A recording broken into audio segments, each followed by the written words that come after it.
Her name is Marwa Harp. My family, they've always been struggling economically, financially. My dad always worked a menial job, and my mom, neither of my parents went to college. My mom never even graduated high school because when she moved here, she wasn't given the opportunity to. So they saw the life they were living, and they didn't want this for their children. And they knew at a very young age that we all liked studying, we all liked learning and all that stuff. So they kind of stressed that in our heads that academics is going to stay with you forever. So we all got together and decided we're going to take school seriously, we're going to take community service seriously.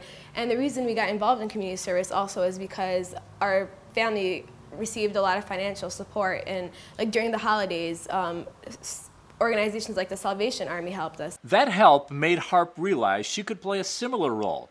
But the first step was getting involved. Fordson is filled with opportunities. I really mean take advantage of all of them. Join band, take art classes. In fact, Harp took her own advice and joined the band as a way to honor a very special person in her life. I like to call my grandpa the Renaissance man because he was everything. He was a musician, he was a veteran, he had his own radio station, ham radio station. He liked to make home movies before home movies even became popular. And I just saw how established he was, how he came and made all this, gave all this opportunities to his family. He was my dad's dad, and how much he's done with it. And after he died, I'm keeping his legacy alive. And make sure not to look back and say, I wish. The one thing I regret doing is not joining clubs my freshman year. That's a really good entryway to leadership positions later on in high school. You want to be involved early on so you get the hang of things. There's a lot more than just school stuff too. You should go out to the communities, get involved as soon as you can. There's a lot of great organizations. Access is amazing. There's a youth group. There is stuff you can do with Salvation Army, Good Fellows, Teen Grant Making Initiative. And Harp wants everyone to understand there are things you can do to make sure you succeed in high school and beyond. Rejection shouldn't be a factor for people to not apply. It really shouldn't, because in the end, the work that you've done to apply is not going to be wasted. Otherwise you wouldn't have known, and that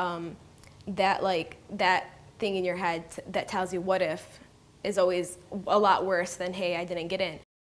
In fact, Harp actually applied for over 50 scholarships, and that time and effort earned her over $500,000 in scholarships. For every 12 scholarships you might apply for, you'd probably only get one.